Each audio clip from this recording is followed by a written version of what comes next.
Então, vamos lá com essa aula. Eu acho que é a última norma do catálogo, essa que a gente vai ver hoje. Deixa eu compartilhar ele aqui.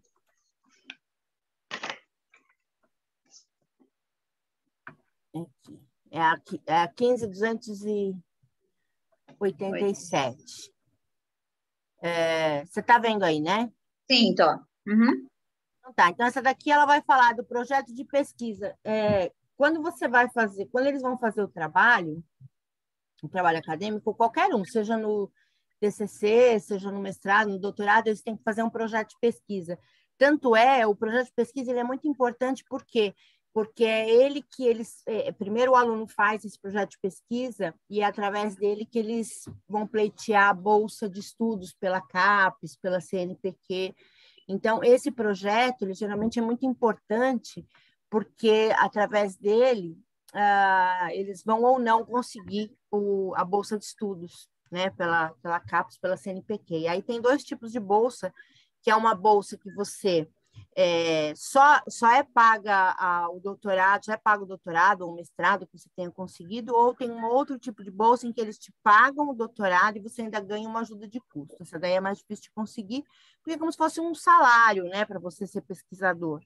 Então, essa daí é mais difícil. E, bom, com esse governo horrível que a gente está aí ultimamente, as bolsas têm estado muito comprometidas, está muito difícil de conseguir bolsa.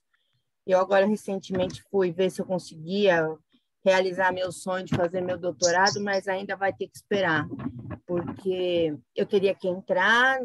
Hoje, o processo é assim: você entra, você se matricula, entra e fica pagando uns 5 meses até você tentar entrar com o processo de pedir a bolsa e pode ser que você não consiga. Então, você tem que ter um dinheiro para se manter, né, de matrícula e de mensalidade. Antes você podia entrar nos programas como aluno que é só ouvinte, né, aluno ouvinte. Aí você entra como aluno ouvinte, vai ficando por lá, assistindo as aulas gratuitamente e tal, e aí nisso você já fazia o seu projeto e já submetia para a bolsa, mas parece que hoje eles não estão mais permitindo esse tipo de prática. Então, o aluno, para ingressar num pedido de bolsa, tem que ingressar pagando para depois ele poder é, conseguir a bolsa e continuar estudando com o dinheiro da bolsa de estudos. É muito complicado, né? Dependendo do local, um doutorado na PUC de São Paulo, o doutorado que eu quero fazer é 2.600 por mês, mas aqui já me disseram aqui em Santos, onde eu moro, que chega a R$ 4.000 um doutorado por mês. Nossa.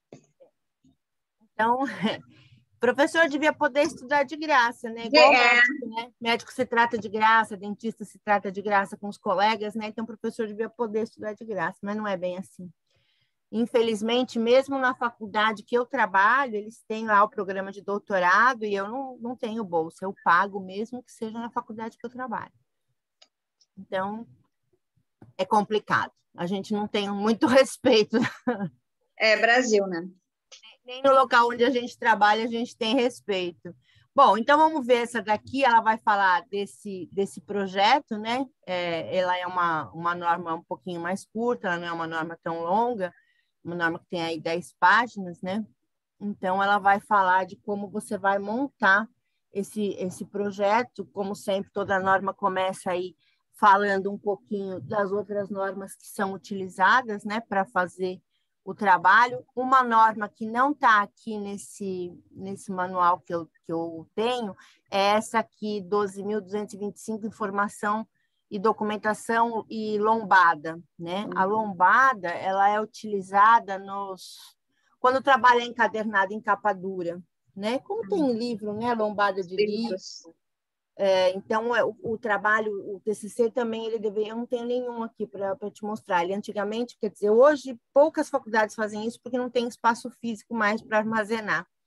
Mas as faculdades, dependendo do curso, a capa tinha uma cor diferente, né? O pessoal do direito tinha capa vermelha, o pessoal da administração tinha capa azul, e aí cada curso tinha uma cor de capa diferente. E aí eles tinham que fazer essa capa dura, né? Um livro do tamanho de um papel sulfite A4, e nessa capa as letras da frente tinham que ser gravadas em dourado e tinha que ter lombada gravado em dourado. E aí existe uma norma para a lombada, que é a norma determina que a lombada tem que estar, você está vendo esse livro aqui, ela tem que estar de cima para baixo, né? Por que que ela é feita assim? Porque quando eu deito o livro, ele fica legível. Para visualizar bem. Ele fica legível. Agora, algumas editoras, eu tenho livros aqui em que as editoras imprimiram a lombada de baixo para cima, que está errado, é contra a norma. Quando você deita o livro, a lombada fica de ponta cabeça, fica assim.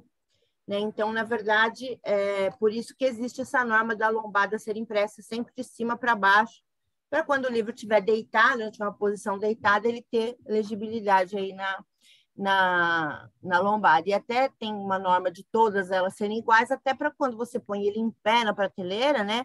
Você não tem que ficar virando o pescoço de um lado para o outro, para um lado para o outro. Então, tem todas as lombadas viradas para o mesmo lugar, para o mesmo lado. Mas essa norma aí é uma norma que nem as próprias editoras acabam obedecendo. Eu tenho 2 livros aqui, dois que eu participei e um que eu fui organizadora, e nos 4 livros a lombada, a gráfica imprimiu a lombada de ponta cabeça. Fazer o quê, né? Bom, aí tem todos os elementos, e aí o projeto, né? Então, o projeto é uma descrição da estrutura daquilo que você vai, né, do que o aluno vai falar. O projeto, que é um projeto de pesquisa, ele vai ter as fases da pesquisa do aluno. Não é porque ele fez aquele projeto que ele é obrigado a ficar preso àquele projeto até o fim do trabalho dele. Esse projeto ele é flexível, né? O aluno pode, no meio do caminho, mudar alguma coisa, sempre de acordo com o orientador dele, mas ele pode mudar alguma coisa.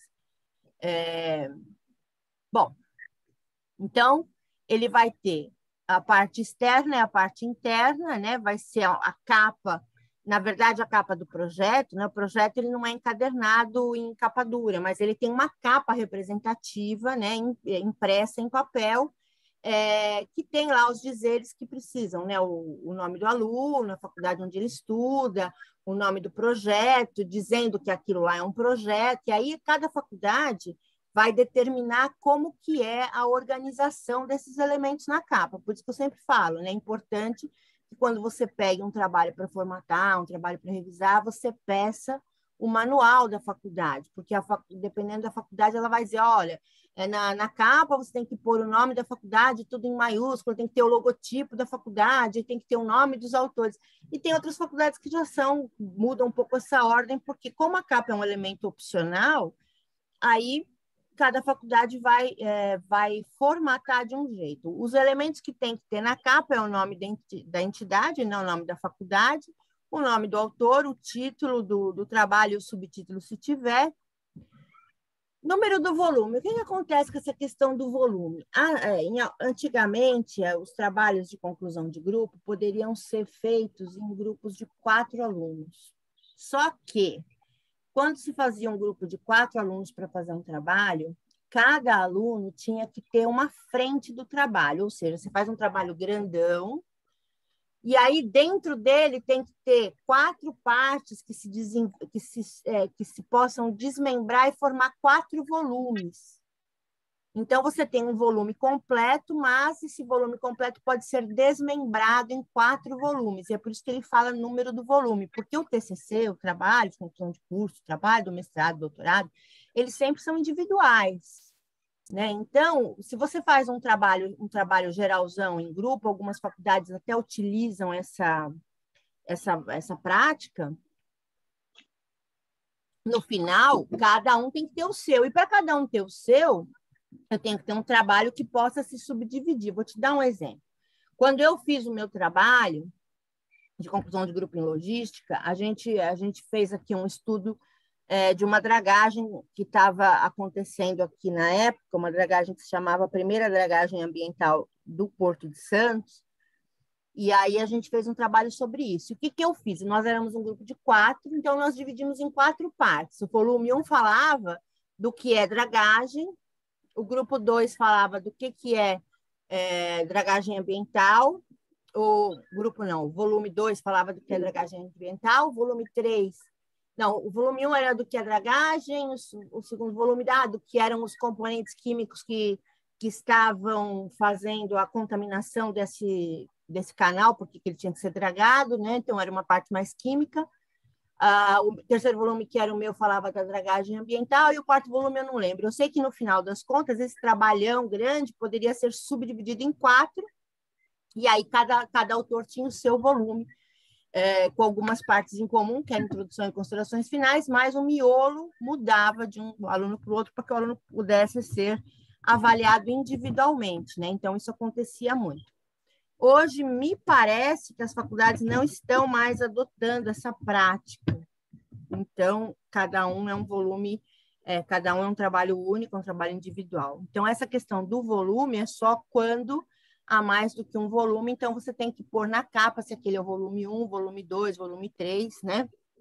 O local é a cidade onde a entidade que você está apresentando está, né? Então, se você mora em Santos, mas se você está defendendo um trabalho na USP, você tem que pôr lá São Paulo, na capa vai São Paulo e o ano da apresentação, o ano em que ele está sendo apresentado. Na lombada, como eu já disse, é um elemento opcional também, só é feita no caso do trabalho ser encadernado em capa dura, né? Mas projeto, principalmente projeto, não é encadernado. Se hoje em dia nem os trabalhos finais são encadernados, que dirá os projetos. Eles fazem naquela encadernação de araminho mesmo, mas hoje em dia muita faculdade não está pegando nem o impresso mais, é só o virtual, é só em documento no Word, no PDF, geralmente em PDF, né? Tem que ser feito no Word, porque para fazer a formatação tem que ser no Word. E tem algumas faculdades, algumas revistas que não aceitam que você entregue o documento em PDF. Por quê? Porque o PDF, como ele não pode ser mexido, e também não tem como você fazer algumas medidas, né? No PDF não tem como eu conferir se a margem está certa, se está na medida correta, se a folha está na medida correta, se o parágrafo está na medida correta. Então, algumas faculdades são claras em dizer que é obrigatório que se deposite o trabalho em documento Word ou algum documento que seja editável, né? Para que se possa conferir aí essa parte mais técnica, né? De medidas e tudo mais, né? Sem tudo. Aí vai ter os elementos textuais, né? Os elementos pré-textuais, conforme a gente já viu lá, né? Capa, folha de rosto, toda essa parte de elementos pré-textuais, que são esse aqui, ó, do 4.2.1.1 até o 4.2.1.6, que é folha de rosto, que é uma repetição da capa, só que o que tem a mais na folha de rosto é que tem aquela partezinha que vai escrito para o que o trabalho se destina, qual é o tipo do projeto, qual é o tipo do trabalho, o nome do orientador, do orientador e essas coisas. Aí você vai ter, nos elementos pré-textuais, se o seu projeto tiver ilustrações, vai ter uma lista de ilustrações. Se ele tiver tabelas, ele vai ter uma lista de tabelas. Se ele tiver mais do que 10 abreviações no teu trabalho, você achar que é legal colocar uma lista de abreviações, você pode fazer essa lista de abreviações, mas ninguém quase faz essa lista de abreviaturas, porque ela é opcional, né? Siglas e abreviaturas, então ninguém quase faz, as pessoas preferem, já quando fala abreviatura a primeira vez no trabalho, já coloca o seu significado no corpo do trabalho mesmo, sem ter que ficar fazendo uma lista. Tudo aquilo que você faz lista, você interrompe um pouco a leitura, né? Não no caso das listas de figuras, tabelas, porque elas funcionam como que um índice, mas no caso de abreviatura, se eu tiver uma lista de abreviatura e eu vejo lá no meio do meu trabalho a BNT, eu tenho que parar de ler onde eu estou lendo e lá no começo do trabalho para ver lá, a BNT significa Associação Brasileira de Normas Técnicas.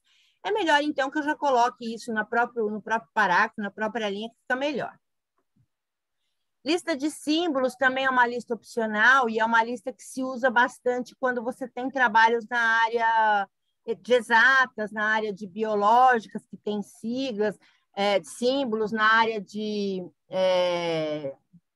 química, né, que tem alguns símbolos, então você faz ali lista de símbolos, que é onde você põe também aquela aquelas fórmulas matemáticas ou fórmulas, né? Por exemplo, DAB quer dizer distância euclidiana, O com N, ordem de um algoritmo. Então, esses tipos de símbolos matemáticos, químicos, físicos, né? Às vezes também eles existem e alguns autores preferem fazer essa lista de símbolos. Eu, como nunca peguei nenhum trabalho dessa área para revisar, eu nunca peguei nenhum trabalho com lista de símbolos. Mas ela também é uma lista opcional, não é uma lista obrigatória.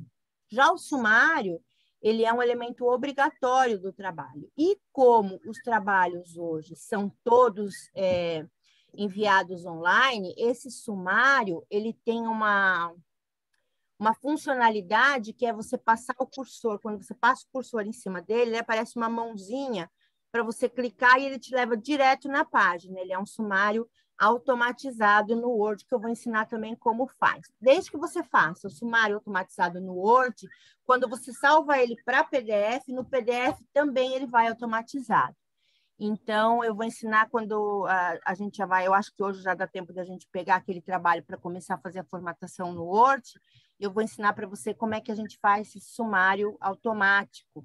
Ele é uma mão na roda, porque antigamente você tinha que fazer o sumário, e aí você fazia lá, né? Por exemplo, capítulo 1 estava na página 12. Aí você mudava alguma coisa, ele ia para a página 13, consequentemente, todo mundo mudava de página. Sim. E aí você tinha que ir manualmente trocando. Isso era uma loucura. Nossa. O sumário era uma coisa absurda, que não tinha fim. E quando você ia entregar o trabalho, ainda tinha coisa errada. E você tinha que ficar conferindo. Você ia lá no capítulo, ia no sumário. Ia no capítulo, ia no sumário. Para ver se estava na página certa. Hoje, com o Word, né? Hoje, que eu digo já de uns 10 anos para cá, com o Word, com esse sumário automático do Word, você manda ele atualizar, ele atualiza automaticamente, sem você ter que ir mexer em nada, né? Então, desde que você faça a atribuição de estilos corretamente, nossa, isso foi uma mão na roda. E aí o sumário se faz automático e as listas também podem ser feitas automaticamente. Aí a gente vai ter os elementos textuais, como num trabalho de conclusão, que ele vai ter uma introdução, só que aí já não é a introdução do trabalho, é a introdução do projeto. Como Sim. É um projeto, esse projeto vai ser desenhado de modo que eu apresente para quem está lendo ele, o aluno que está fazendo esse projeto, que ele é feito antes do TCC, antes do mestrado, antes do doutorado, geralmente um semestre antes do aluno tem que fazer esse projeto. Ele vai ter que convencer o orientador dele, né, o coordenador, o orientador, para quem ele está apresentando esse projeto, que o projeto dele é viável, né? Então, a gente até estava conversando ontem lá na sala dos professores de alguns trabalhos que são trabalhos que a gente fica pensando como é que o orientador deixa o aluno apresentar um trabalho que você vê que é totalmente inviável. Eu não sei se você já ouviu falar, aqui a gente tem uma ponte chamada Ponte Pêncil, em São Vicente, na cidade vizinha Santos. É uma ponte que é antiquíssima, e ela liga a cidade de Santos, então ela liga a cidade de São Vicente à cidade de Praia Grande, tá? E ela, por quê? Porque tem que passar em cima do mar, então tem essa ponte pêncil, e ela tá lá, olha, eu acho que ela já tem 100 anos, aquela ponte. E o menino fez um projeto que ele mudaria a ponte de lugar. Gente, esse é um projeto absolutamente inviável, né? Do ponto de vista econômico, do ponto de vista geográfico, ele era um projeto assim, totalmente furado, e o aluno foi e fez esse trabalho. O professor que estava na banca falou, olha, não tem nem como aprovar o seu trabalho, porque ele é totalmente inviável. E reprovou o menino. Quando chegou no semestre seguinte, o menino fez o mesmo trabalho. Teimoso, né? E aí o professor foi falar com a orientadora. O professor, ontem, na sala dos professores, comentando esse caso, não contou para a gente quem era o orientador, porque provavelmente o orientador ainda trabalha na faculdade, ele não quis expor a pessoa. Sim. Mas isso é um erro do orientador, porque o orientador vê que o aluno está apresentando um projeto lá, está criando um projeto. A cabeça de aluno é criativa para caramba. Então, eles inventam umas coisas assim do nada, que acham que vai ser a mudança do mundo, só que são coisas inviáveis, e às vezes até do ponto de vista econômico, ninguém vai investir naquilo. Uhum. Quem é que vai investir numa ponte centenária que já está lá funcionando daquele jeito há milênios? Vai ser um investimento absurdo. Você vai ter que tirar. Como é que você faz aquilo? Você está desligando duas cidades, né? Você vai ter que ficar durante um tempo duas cidades. Você vai ter que colocar, vai ter que sobrecarregar um trânsito externo. Existe uma estrada que vai externamente, mas ela aumenta em quilômetros e quilômetros a viagem. E existem pessoas que trabalham numa cidade, que moram numa cidade e vão trabalhar na outra, que usam aquela ponte, que vai rapidinho, em 10 minutos o cara está lá. Se ele vai pela estrada, ele vai levar 40, 50 minutos. E isso se não tiver trânsito, se não tiver neblina, se não tiver um monte de outras coisas, né? Então, quer dizer, são projetos inviáveis, né? E por isso que é feito o projeto de pesquisa. Então, o projeto de pesquisa ele tem que convencer o orientador, porque quando você vai para uma faculdade, em algumas faculdades você escolhe o seu orientador. Quando eu fiz o meu mestrado, eu escolhi a minha orientadora. Eu tinha lá um grupo de professores que estavam dispostos a orientar trabalhos, e eu escolhi a minha orientadora de acordo com o meu tema, aí eu fui conversar com ela com o meu projeto. E aí, assim, em determinados orientadores que você escolhe, é uma honra você ter esse orientador, porque geralmente ele é a sumidade. A minha orientadora, ela é uma sumidade na área de ecologia humana, ela é premiada internacionalmente, ela é um dos maiores nomes nessa área de ecologia humana. E, assim, ela me aceitar como orientanda dela era uma honra para mim. Então, eu tinha que convencê-la de que o meu trabalho ia ser um trabalho que seria importante para a carreira dela também, porque o meu trabalho leva o nome dela, né? Então, o meu trabalho tem que ser interessante para o trabalho dela, né? Para a carreira dela. Sim. Então, ela tem que aceitar. E tanto é que, quando eu fui com o meu projeto para ela, ela deu uma mudada no meu projeto, né? Para que a gente pudesse chegar lá num denominador comum e fazer uma coisa dentro do que seria interessante para mim e para ela. Então, eu dei continuidade a um trabalho que ela já tinha iniciado na década de 90 e eu trouxe ele para o ano 2013, 2015, que foi quando eu fiz o meu trabalho. Eu fiz uma atualização da pesquisa dela. Então, na verdade, quando você faz esse projeto, ele está vendendo uma ideia. Por isso que ele tem que ser muito bem elaborado nessa parte introdutória. Então, nessa parte introdutória, o aluno vai falar o quê? Ele vai falar qual é o tema que ele quer estudar, qual é o problema. Ele tem que ter um problema para abordar, né? Ele tem que ter um problema que ele vai ou resolver, ou expor, ou trazer trazer algumas hipóteses para a solução, né? Então, por exemplo, se você vai fazer um trabalho aí na área de construção civil, por exemplo, né? Então, eu tenho lá um problema numa ponte, ou eu tenho lá um problema numa estrada, eu vou sugerir uma solução para esse problema, e aí eu tenho que embasar isso tudo com um projeto meu. Então, esse meu projeto vai ser isso, essa proposta de solução para algum problema, para alguma coisa, ou então simplesmente vai ser um trabalho expositivo de alguma coisa que existe que existe na área. Então, eu peguei vários autores e fiz um trabalho expositivo aí mostrando um problema que acontece. Por exemplo, o meu trabalho eu fiz em cima de eu fui pesquisar uma aldeia de pescadores que fica lá na cidade de Ubatuba, que é litoral norte do estado de São Paulo. Essa aldeia de pescadores ela existe lá desde 1808. O primeiro morador da aldeia veio em 1808 de Portugal no navio da família real, quando a família real veio para o Brasil. E aí eles gostaram, quando desceram em Ubatuba, gostaram da região e ficaram nesse local, que se chama Puruba. E esse local acabou sendo a moradia dessa família, que foi se desenvolvendo, e ano após ano eles foram populando esse local. E o que aconteceu? Eles conseguiram, depois de um certo tempo, pela lei lá de uso capião e tudo mais, eles conseguiram os documentos da terra.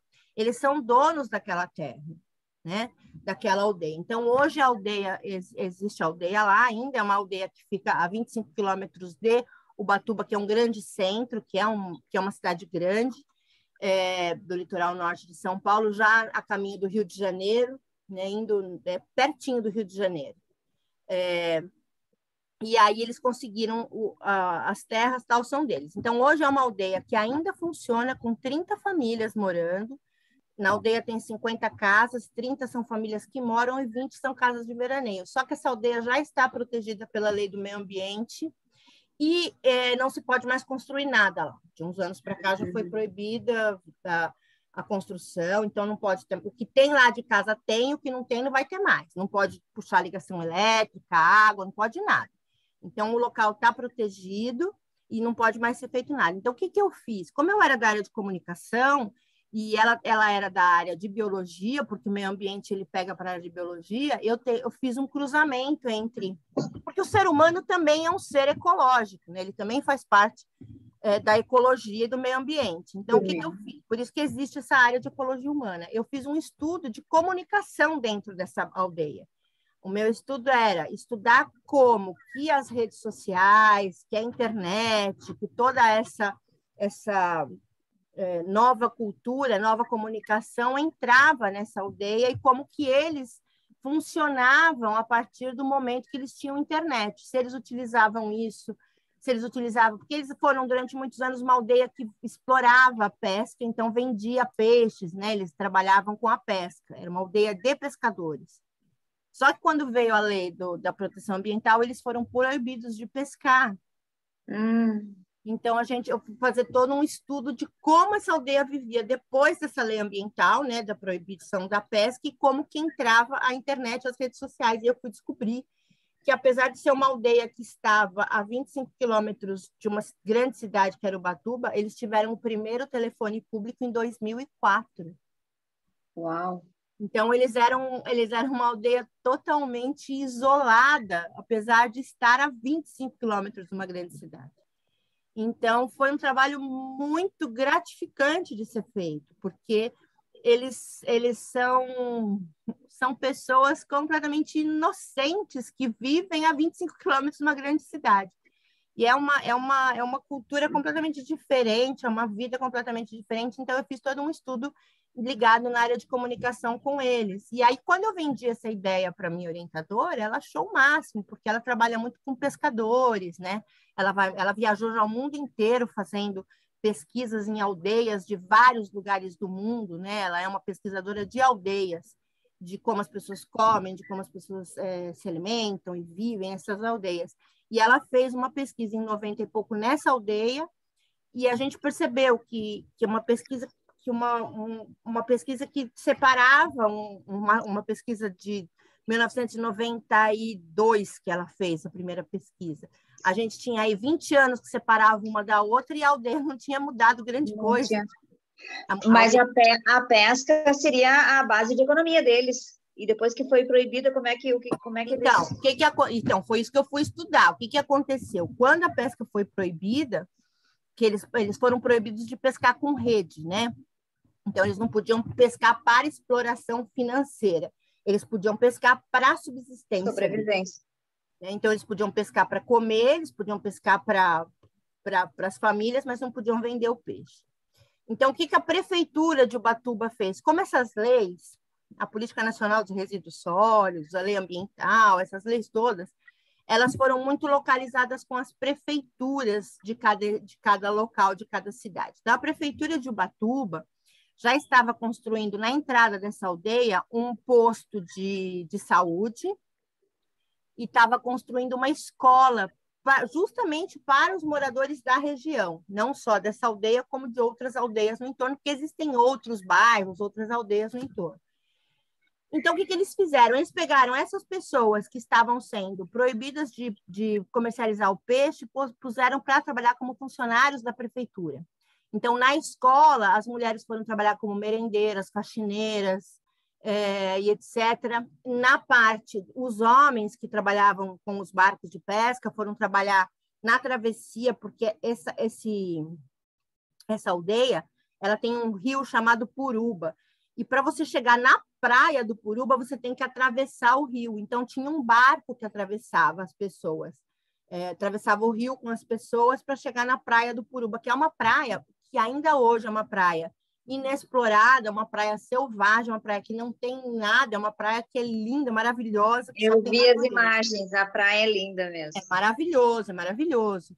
E aí, esse barco ele tinha que ser conduzido por um funcionário da prefeitura, e aí eles puseram o que era o ancião, né, da aldeia, que era o seu Dito, ele ainda é vivo, ele já está com 80 e poucos anos, ele já tem filhos, tal, que já estão ocupando o lugar dele, e aí eles é que fazem a condução do barco e tal. Então, essas pessoas, além de tudo, eles foram também encaminhados a receber um pecúlio, né, do governo. Eles tiveram que ser indenizados de alguma forma, né? Porque eles não podiam mais ter a subsistência. E toda a comunicação que eles tinham com a cidade, antes de ter a Rio Santos, porque a Rio Santos foi uma estrada que foi feita nos anos 80, 70, 80, até esse momento, eles só tinham comunicação com a cidade pela mata ou pelo rio. Então, as casas deles foram construídas todas a partir de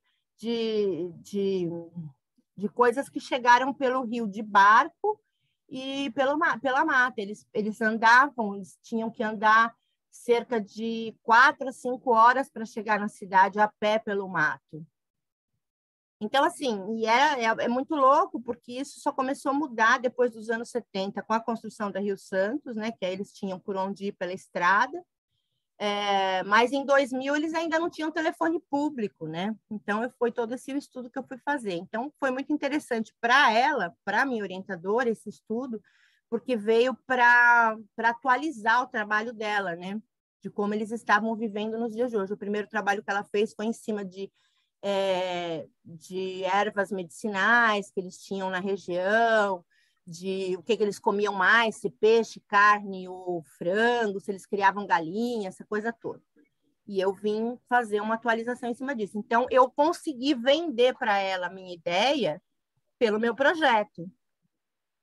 Então, esse é o objetivo de um projeto de pesquisa, é você vender a ideia para o seu orientador ou para a sua faculdade e para a sua bolsa de estudos, né? Eu, naquela época, eu não tentei uma bolsa de estudos, mas eu poderia ter tentado, né? Uma bolsa de estudos, porque era um tema que era pertinente. Então, o objetivo do projeto ele tem que ser forte e, às vezes, mais forte do que o trabalho em si, porque ele vai conseguir apoio, vai conseguir bolsa, vai conseguir orientador, vai conseguir tudo isso. Então, por isso que o projeto tem que ser muito bem construído e ele tem que ter esses elementos aqui, ó. Ele tem que ter, na parte introdutória, o tema do projeto, o problema que a pessoa vai abordar, quais são as hipóteses que ele levanta que podem ser a solução. Essas hipóteses elas vão ser confirmadas ou não quando ele for fazer a pesquisa, mas elas têm que estar lá já no projeto. Sim. Vão colocar lá alguns objetivos e algumas justificativas por que a pessoa quer fazer esse estudo. Tá? E aí você já vai indicar um referencial teórico, né, que é a bibliografia básica que você vai utilizar para fazer o seu trabalho final, que vai vir depois, né? Mas isso é só um projeto. Então, essa norma ela vem para padronizar esses projetos que eles geralmente vão servir para conseguir orientadores, para conseguir vagas nas universidades que oferecem mestrado e doutorado, para conseguir vagas nas universidades estaduais e federais também, porque você só entra para fazer um programa de mestrado e doutorado numa universidade federal ou estadual se você tiver um bom projeto de pesquisa. Então, essa norma ela é muito importante para quem está pleiteando uma vaga numa universidade federal, numa universidade estadual, ou está pleiteando aí uma bolsa da CAPES, uma bolsa do CNPq. Então, essa é uma norma muito importante para essas pessoas, tá? Que estão pleiteando isso. Então, às vezes, você vai ser procurado porque a pessoa está fazendo um trabalho que não é um trabalho acadêmico ainda, mas que é um projeto, é um pré-projeto para conseguir uma vaga de mestrado ou de doutorado. Isso eu já fiz, esse tipo de revisão. E aí, algumas faculdades não têm nenhum tipo de manual para isso, aí eles seguem estritamente essa norma aí que a gente está vendo. porque às vezes a faculdade não tem um manual para fazer um pré-projeto, a faculdade tem um manual para fazer o trabalho, mas o projeto é feito aí com base direto na BNT. Então, a gente vai apresentar os elementos pré-textuais e os textuais e os pós-textuais, mais ou menos como os que a gente já viu anteriormente, nas outras normas, para fazer o trabalho, porque, na verdade, ele é um pré-trabalho, né? Então, ele tem que ter alguns elementos que no meu trabalho vai ter, eu até posso aproveitar esses elementos depois no meu trabalho, porque eu vou ter que fazer uma pré-pesquisa, né, para fazer esse trabalho, e aí a gente vai ter que ter referências, né, nos elementos pós-textuais, igual a gente tinha no trabalho anterior. A gente usa referências para fazer o projeto também. Só que no projeto a gente vai usar algumas referências que vão ser referências da área metodológica e também da área que eu vou querer estudar. Eu ainda não tenho uma bibliografia muito fixa, porque eu ainda não tenho o trabalho pronto, só é uma ideia ainda, né? Então, eu tenho que ter aí essas referências que eu vou utilizar para fazer o projeto. O glossário continua sendo opcional, o apêndice, né? Por exemplo, no meu projeto, eu tinha apêndice. O apêndice é um material que o próprio autor faz. Então, o que pode ser um apêndice? Um apêndice pode ser... Eu tinha que fazer entrevistas, né? Eu fui lá na aldeia e fiz entrevistas com as pessoas que moravam, com os moradores da aldeia. Então, dentro desse apêndice, o que eu coloquei? Eu coloquei as perguntas que eu fiz na minha entrevista. O apêndice ele é um material formulado pelo próprio autor do trabalho. Tá? Então, por exemplo, se eu vou fazer lá uma pré-entrevista com as pessoas, né? Falar, ó, meu projeto vai falar sobre a melhoria nas escolas da Zona Norte da minha cidade, e eu fiz uma pesquisa lá com os moradores, fiz umas perguntas, como eles veem a educação hoje, então eu coloco lá no meu apêndice quais foram as perguntas que foram feitas para esses moradores, para que o meu orientador ou a pessoa que está me aceitando saiba se eu fiz uma pesquisa pertinente com esses moradores, né? Então, é importante que eu coloque lá as perguntas que eu fiz para eles. Já o anexo é todo o material que não é elaborado pelo próprio autor, mas que é um material de apoio. Então, por exemplo, para eu fazer aquela pesquisa, eu fui lá na prefeitura e peguei dados da prefeitura, peguei estudos da prefeitura. Então, os anexos são documentos da prefeitura, não são documentos meus. Então, eu posso utilizar um documento ou outro da prefeitura. Eu usei uma lei, eu posso colocar lá no anexo uma lei. Então, isso lá é feito. Tá? Gisele, voltando no apêndice ali, no caso da entrevista que tu fez, tu disse que tu vai só as perguntas, então não vai o questionário, a entrevista completa. Não, vai só as perguntas. Só as perguntas. Então, naquele momento, em algum momento do meu projeto, eu vou falar assim, os moradores da aldeia vão responder 12 perguntas e tal, vide apêndice. Então, lá no apêndice vão estar as perguntas que esses moradores vão responder quando eu for até a aldeia para fazer o meu trabalho. Tá, entendi. Não vai estar o trabalho completo ali, as respostas, o nome das porque pessoas. ainda, primeiro porque é só um projeto, né? Mesmo que fosse o meu trabalho final, no apêndice do meu trabalho, eu coloquei só as perguntas. O que eu posso colocar depois é uma tabulação que eu fiz, né? Para tantos por cento responderam isso, tantos por cento responderam aquilo e tal. Entendi. Isso eu posso colocar, mas não as respostas que eles deram mesmo, as respostas na íntegra, né? Certo. O índice ele é um pouco diferente do que o sumário, né? O índice ele tem uma outra regra, né, para ser feita, e ela vem ele vem no final do trabalho.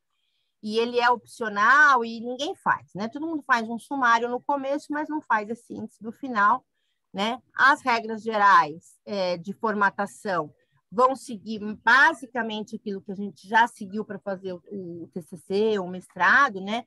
Folha do papel A4, elementos textuais e pós-textuais digitados no inverso da página, né? Que é a parte da frente da folha, né? As margens vão ser três superior e direita e esquerda e 2 inferior e direita.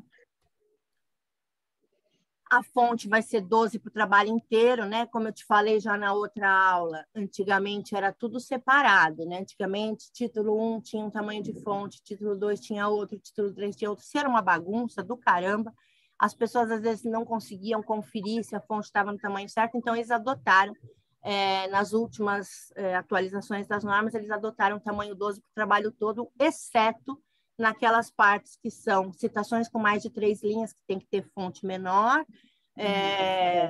legenda de tabela, de gráfico, de quadro, de imagem e fonte das legendas das imagens, né, das tabelas.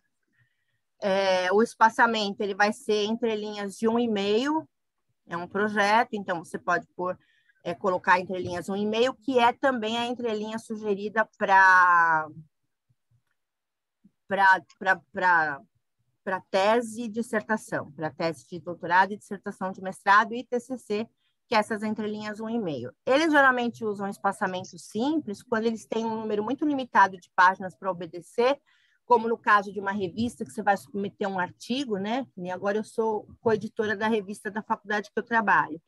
Lá na faculdade, a gente adotou, como os artigos eles têm um número pré-estipulado de páginas que a gente pode ter por artigo, a gente não conta por caracteres, então a gente colocou entre linhas simples. Agora, tem revista, hoje as revistas não estão sendo mais impressas. Antigamente, como as revistas eram impressas, para economizar papel, se fazia tudo com entrelinhas simples, para ficar com menos páginas. Sim.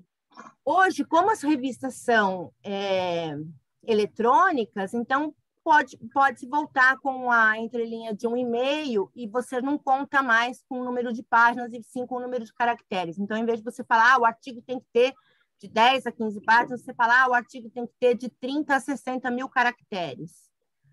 Né? Então, você coloca lá o número de caracteres e aí pode ser a entrelinha que você quiser, e aí a revista fala, espaçamento entre linhas de 1,5. Né? As referências no final do trabalho vão ser separadas em entrelinhas simples, né? E uma entrelinha em branco entre cada referência. Depois a gente vai ver isso na prática. As notas de rodapé ficam separadas por um espaço simples. Geralmente, quando você põe uma nota de rodapé, o próprio Word já faz um filete, né, para separar a nota de rodapé do texto. Mas as notas de rodapé elas não são muito aconselhadas por revistas, por orientadores. As pessoas não gostam muito das notas de rodapé porque especula-se que a nota de rodapé tira a concentração da leitura, né? Então, você está fazendo uma leitura e aí quando você põe lá aquele númerozinho, aquele expoente, né? O número 1, o número 2, automaticamente você para de ler o que você está lendo para ir olhar a nota de rodapé daquilo, o que é. Então, essas notas de rodapé, elas não são muito bem vistas porque eles dizem que ela acaba tirando a atenção do trabalho geral para a nota de rodapé, que acaba não sendo uma coisa, às vezes, tão importante que você poderia até ter explicado já no próprio corpo do trabalho. Então, essas notas de rodapé, elas não são muito bem-vindas. Elas estão nas normas, né? Porque em alguns momentos às vezes, você fica numa sinuca de bico, você é obrigado a usar uma nota de rodapé, que às vezes você não tem outra solução, né? Então, ela tem que ter uma norma, mas elas não são muito utilizadas porque não são muito indicadas.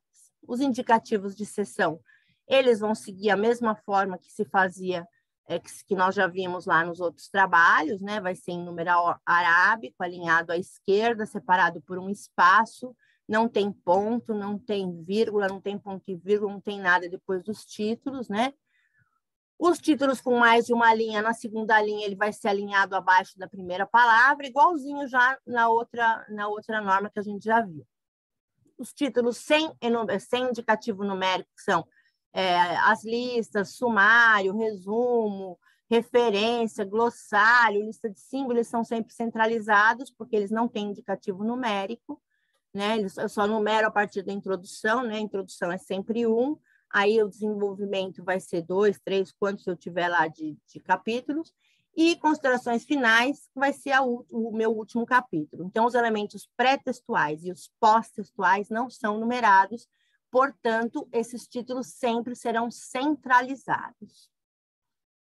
As folhas dos elementos pré-textuais, elas são contadas, mas elas não são numeradas. Então, o número do trabalho, isso para qualquer trabalho, tanto no TCC, no mestrado, no doutorado, como no projeto, o número da página só começa a aparecer a partir da página em que está a introdução. Todos os elementos pré-textuais, a página vem sendo contada. A capa, folha 1, lista de tabelas. Então, vamos supor que a introdução está lá na página 12. Então, ela foi contada, mas ela só começa a aparecer 12, 13, 14 a partir da página de introdução. As páginas anteriores não aparece o número. Não vai aparecer, ele fica invisível. Tem um jeito para se fazer isso no Word também. Tem uns truquezinhos aí para a gente fazer isso, né?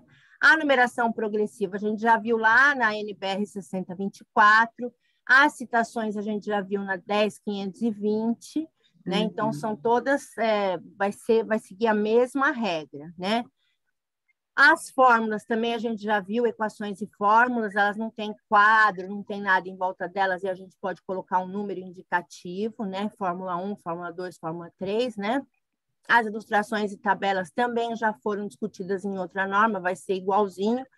A legenda da imagem, né? O nome da imagem acima da imagem, a imagem, e abaixo da imagem a fonte. Né? Isso serve para figuras, gráficos, tabelas, tudo igualzinho, tudo da mesma formatação. Então, por exemplo, se você põe uma figura, você põe lá figura 1, traço, e aí o nome daquela figura, né? Rio Tamanduateí, sei lá, né? O nome da figura. Embaixo, você vai pôr assim, fonte, 2 pontos, e de onde você tirou aquela imagem, né? Tanto a parte de cima, que é a legenda da imagem, o nome da imagem, né? Alguns chamam por título da imagem, outros falam que é legenda da imagem. Como a parte da fonte, a letra é um pouquinho menor, então vai ser em tamanho 10, porque o resto do trabalho está em tamanho 12, né?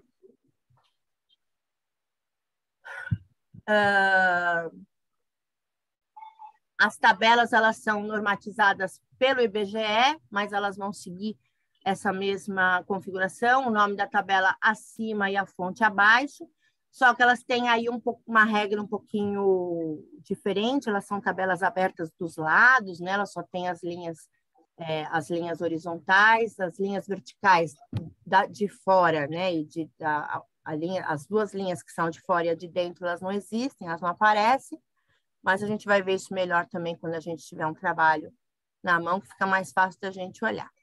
Então, com isso, a gente acabou esse manual. Olha só, fizemos o manual inteiro. Sim. 129 páginas. Então, eu vou pegar agora o trabalho que eu tenho para a gente formatar, para a gente começar. A gente tem ainda 40 minutos aqui nessa aula e a gente já começa. E eu começo já te mostrando como eu faço quando eu pego um arquivo no Word, como eu já começo a trabalhar com ele a partir do momento que eu pego ele do nada, né? Deixa eu pegar um documento aqui, eu vou abrir um trabalho para formatação. Eu acho que eu já até deixei aqui, trabalho para formatar. Okay.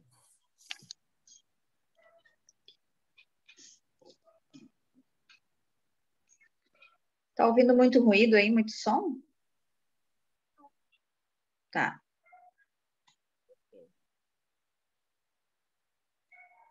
Você tá com ruído aí? Criança berrando, cachorro latindo.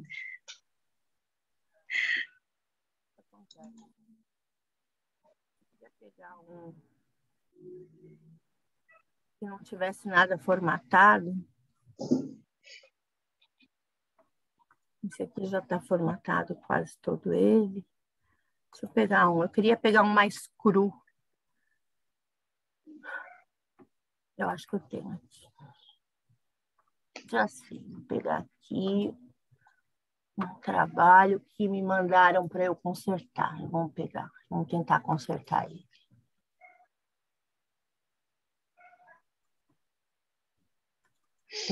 Eu tenho tanta pasta no meu computador. Vamos ver aqui. Eu tenho um.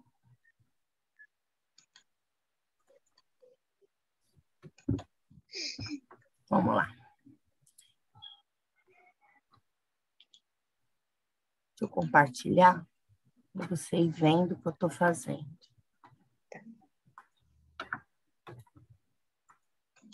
Bom, me mandaram esse trabalho aqui da Universidade Federal do Amazonas para eu fazer, na verdade, assim, não é para eu fazer a revisão desse trabalho, é para pegar esse trabalho e transformar ele num artigo acadêmico, mas eu vou pegar como se eu estivesse formatando esse trabalho como eu faria, né?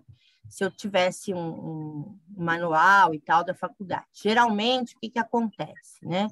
Então, ela tem aqui o local, né, do trabalho, o título, o nome da autora.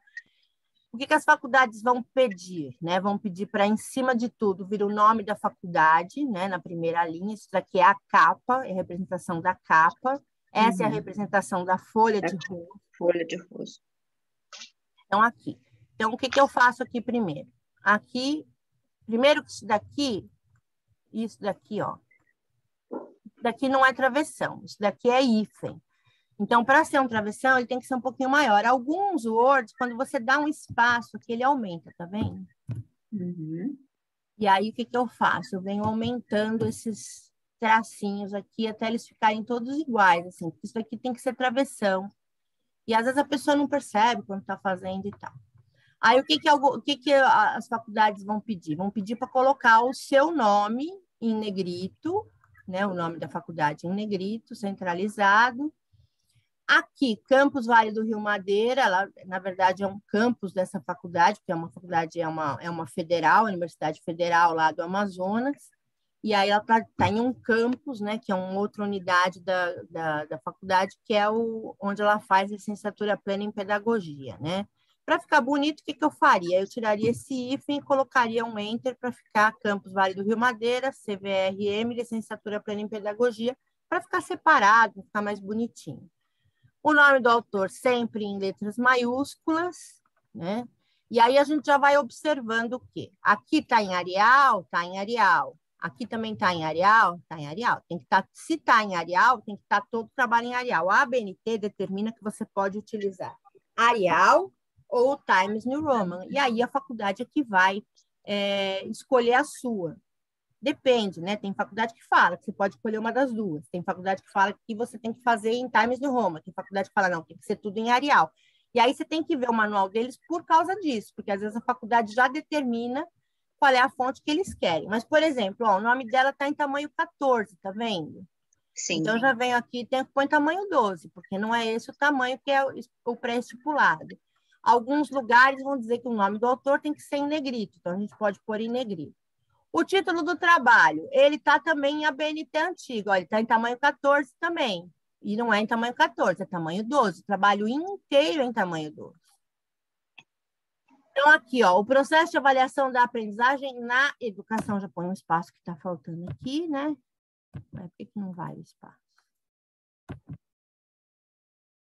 Alguma coisa ela fez que eu não consigo pôr o espaço. E vai. Eu acho que ela deu um enter aqui. Provavelmente.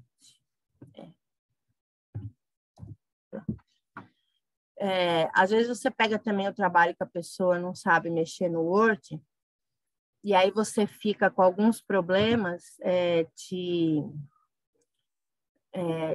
coisa que você não consegue resolver. Então, por exemplo, aquilo lá que estava grudado, eu não conseguia desgrudar. O que tinha acontecido? Ela tinha dado um enter, e aí o que eu fiz? Eu tive que ir voltando para poder tirar o enter que ela colocou, para poder ficar tudo numa linha só. É complicado. Às vezes algumas coisas você tem que ter um estudo um pouquinho maior aí do Word, tem que conhecer um pouquinho mais o Word. O Word ele é fundamental você ter um conhecimento nele, porque é nele que você vai fazer todas as alterações. Então, é muito importante que você se dedique um pouco a conhecer o programa, né? Porque você vai fazer... Muita gente vai falar assim para você, eu não quero que você corrija direto, eu quero que você marque para mim onde que eu tenho que fazer as correções para que eu possa fazer. E aí o Word ele tem uma ferramenta para isso que se chama revisão, que está aqui, ó. Essa ferramenta serve justamente para indicar onde você quer mudar as coisas e a pessoa aceita se ela quiser ou não. Outras pessoas falam, não, já pode mudar tudo aí, porque eu não quero...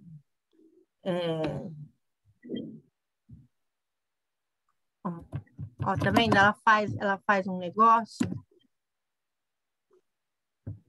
Isso daí é a pessoa que faz a formatação que faz de um jeito que depois a gente não consegue mexer. Ó, tá vendo?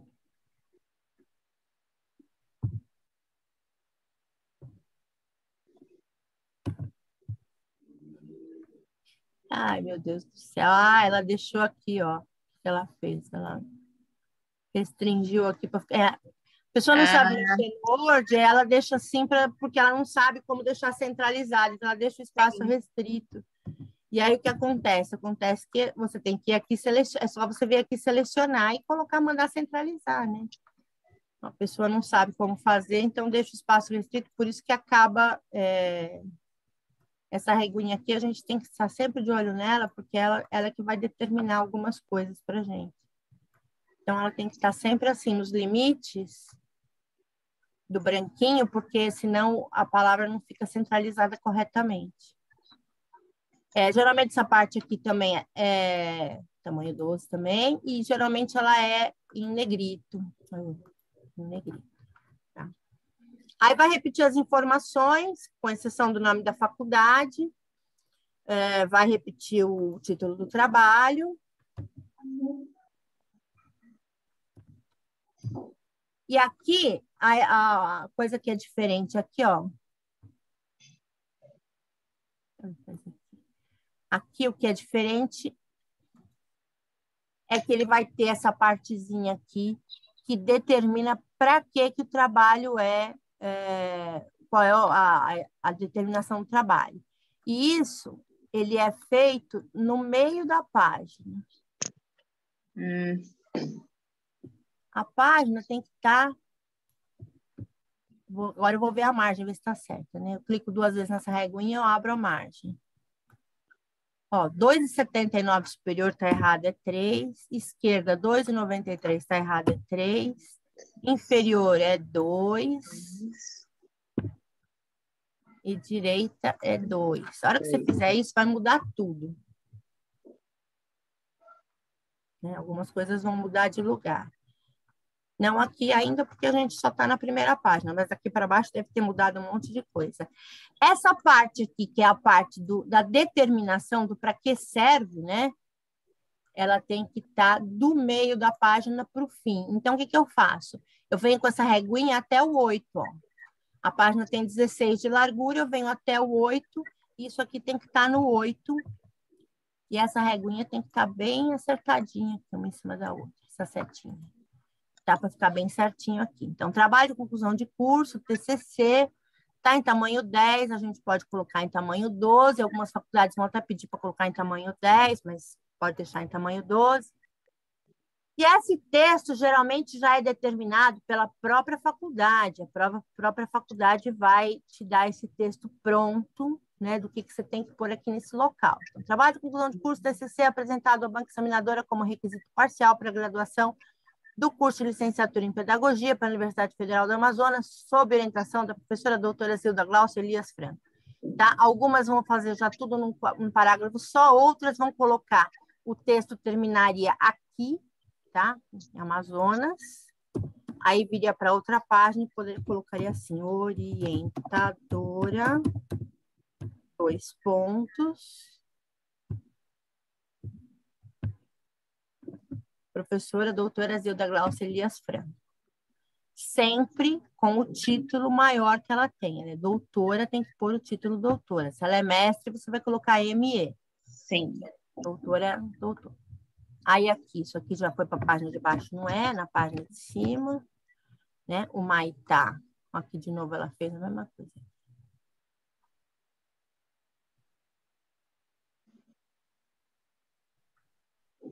O Maitá, Amazonas, 2021. Desce. E aí, ó, tá vendo o tamanho da página que tá diferente de uma para outra? Sim. O que acontece? É muito provável que ela tenha quebrado uma seção. Olha, aqui já é seção 3. Aqui é seção 2. Aqui é seção 1. Ela foi pondo uma seção diferente para cada elemento. Esse negócio de seção é onde a gente vai quebrar quando a gente quiser depois pôr o número da página. O que acontece? Quando eu quebro uma seção, eu posso fazer uma formatação diferente para a seção anterior, para essa seção. Porque, ó, aqui, ó, não está mesmo da seção anterior. Então, se eu vier aqui nessa página e abrir a reguinha, o parágrafo vai estar diferente de novo, ó, tá vendo? Tá tudo diferente. Então, o que eu posso fazer para consertar isso? Eu pego, dou um Ctrl T, ou seja, estou selecionando o meu texto inteiro, e aí eu clico na reguinha. Quando eu clicar na reguinha, vai estar tudo zerado, eu vou pôr lá, superior 3, esquerda 3, porque eu já sei que essa é a formatação do meu trabalho inteiro. Então, tudo bem, eu posso pegar e selecionar dessa forma. O papel também está em branco, porque provavelmente ela deve ter mudado o tamanho, é A4. Aqui nada. Imagens, dou OK. Pronto, tá vendo?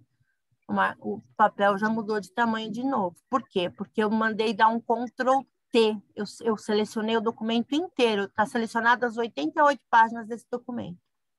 Tá? Bom, a ficha catalográfica é uma ficha feita pela bibliotecária da escola, né? Alguns trabalhos têm ficha catalográfica, outros não. Isso é uma coisa que vem, a determinação vem no manual, né? O manual vem lá, tem que pôr ficha catalográfica ou não tem que pôr ficha catalográfica. Mas esse modelo, ele é fornecido pela faculdade. A faculdade determina aí o modelo dessa ficha catalográfica, que geralmente vai ser assim, alinhado à esquerda, e esse modelo é feito lá de acordo com o que a faculdade fornece. Bom, aí o que ela começou? Ela começou fazendo uma dedicatória. A ficha fica numa folha separada ali? Na verdade, essa ficha ela vai no verso desta aqui, ó, no verso da folha de rosto. Ah! Ela tem que ser impressa no verso da folha de rosto. Tá. Aqui, ela começou a dedicatória. Geralmente, o que a gente faz? Né? Geralmente, a dedicatória tem uma formatação diferente, né? Mas, olha, a dedicatória geralmente tem uma formatação diferente. No caso aqui, ela colocou como se fosse um texto comum. Ela pode fazer isso, não tem problema. Mas, geralmente, que se pede a dedicatória também formatado do meio da página em diante. Aqui, ó. Geralmente, a dedicatória é feita assim.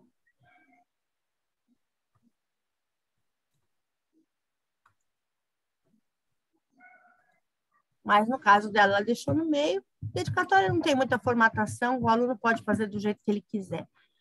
Ele está com esse monte de cobrinha vermelha aqui, porque provavelmente o texto, o Word dela está configurado para inglês. Ah, tá. Então, ó, tá vendo? Eu vou acender a luz. Bom, na dedicatória, são feitas as dedicatórias para quem você quiser. Deus, o papagaio, o namorado, o marido, a mãe, o pai, você dedica para quem você quiser. Porque o agradecimento, geralmente, é muito comum pegar trabalho e começa assim, agradecimentos. Agradeço primeiramente a Deus. Não, você não agradece a Deus porque Deus não fez nada no seu trabalho. Na verdade, você começa agradecendo todas as pessoas que te ajudaram de uma forma técnica no seu trabalho. Então, por exemplo, você tem lá um gerente de uma empresa que te deu lá, te forneceu um monte de dados, né? Te forneceu o material. Então, você põe lá, quero agradecer a fulano de tal, sempre com nome e sobrenome, aí vai no agradecimento. Bom, aí o que ela fez? Dedicatória e pôs agradecimento. Dou início aos meus agradecimentos, sim, lisonjeada, agradecer a Deus. Não, fofo, você não agradece a Deus. Agradeceu a Deus na dedicatória, não agradece aqui também. Deixa ele aqui, deixa só lá na dedicatória. Então, no agradecimento da pessoa, aqui, ó, meus sinceros agradecimentos à orientadora. Ela está no terceiro parágrafo, na verdade, ela deveria estar no primeiro parágrafo. O orientador sempre é o primeiro parágrafo. né? Ela agradeceu Deus, agradeceu a família, e aí que ela foi agradecer a orientadora. Tá errado, a orientadora em primeiro lugar sempre. E isso é uma coisa que você tem que conversar com a pessoa para quem você está fazendo, e falar assim, olha, eu aconselho que seja feito dessa forma assim, assim. Mas se a pessoa falar, não, não quero, você vai fazer o quê, né? Aí você vai deixar, Assim, né? Eu sempre falo, olha, dedicatória você dedica para quem você quiser, agradecimento é só para quem te ajudou na parte técnica do trabalho. Evidentemente, a primeira pessoa a ser agradecida é a orientadora. Se você teve uma bolsa de estudos, uma bolsa de fomento, alguma coisa, você vai agradecer a bolsa, agradeço a CNPq pela bolsa fornecida, blá, blá, blá, blá, blá, blá, né? E aí agradecer todas as pessoas que te ajudaram a fazer esse trabalho. Agradecer aos professores, você até pode agradecer, porque esses professores acabaram indiretamente ajudando que você chegasse até lá. Então, você pode agradecer aos professores. sim. No resumo, o resumo, o que a BNT diz é que você tem que fazer com entrelinha simples. Simples. Aqui está com entrelinha dupla, então você já seleciona ele, já vem aqui em parágrafo, né? Você não tem recuo nenhum, você vai ter recuo de zero,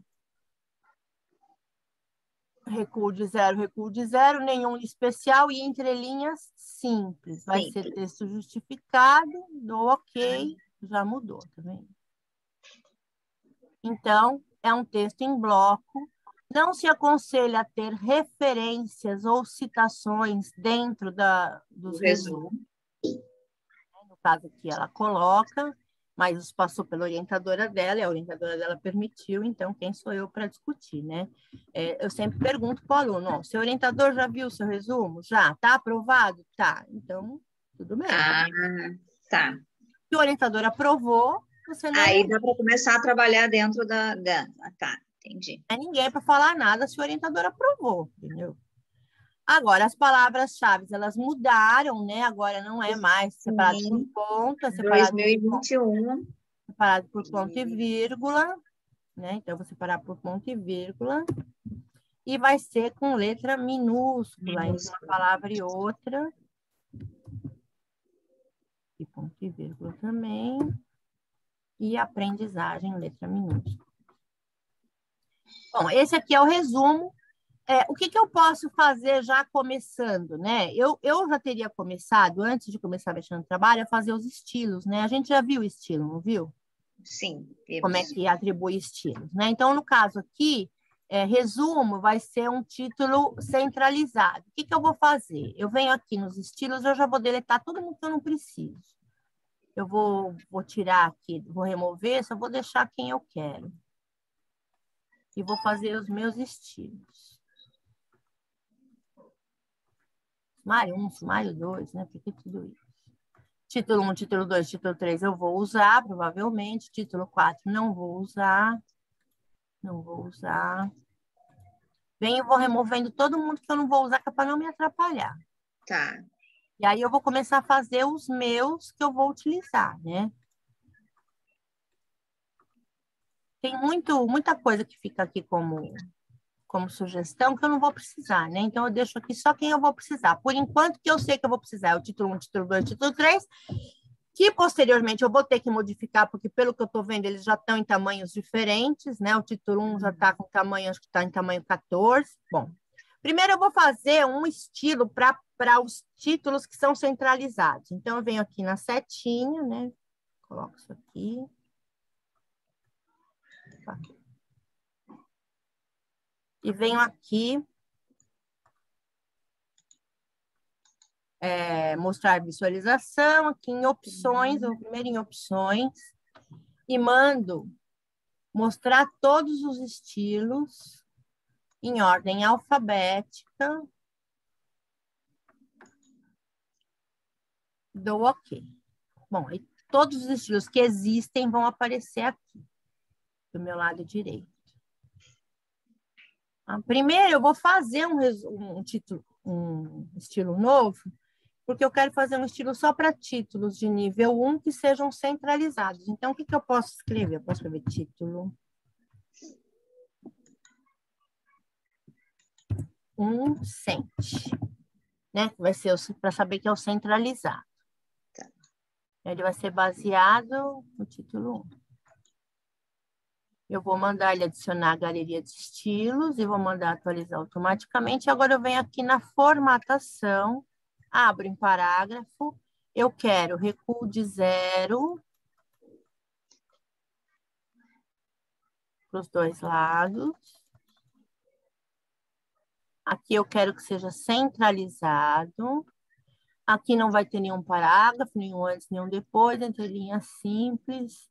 Dou OK e volto aqui. Vou aqui. Eu quero que ele seja em Arial, tamanho 12, em negrito, centralizado, não justificado, centralizado, na cor preta.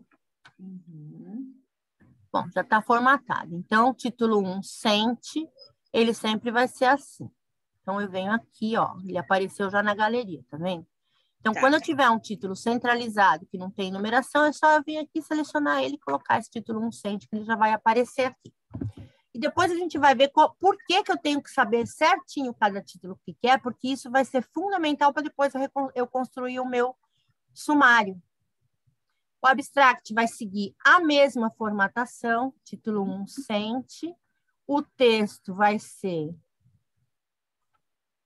com entrelinhas simples.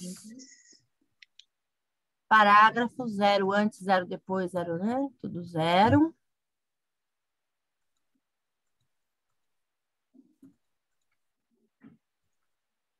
Nenhum alinhamento justificado. 0, 0 simples, OK. Né? Keywords vai ser também tamanho 12, só que aí vai ser em ponto e vírgula, né? Conforme as normas novas. Letra minúscula. Letra minúscula.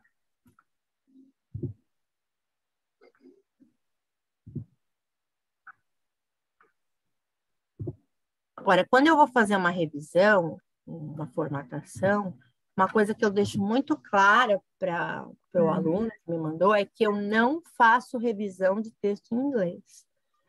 Ah, sim. Tá? Então, assim, o abstract, as palavras-chave são um problema dele. Não tem nada a ver com isso, ele tem que estar para um professor, para um tradutor juramentado, para alguém fazer, até porque quem faz tradução cobra outro preço, né? Então, nunca eu incluo a parte do abstract no meu trabalho, até porque eu não tenho inglês fluente, então nem me comprometo, né? Então, meu inglês é bem básico, dá para o gasto, mas...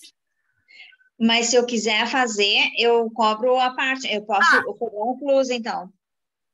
Você cobra a parte. Bom, se eu fizesse, eu cobraria a parte. Para fazer o seu abstract é X.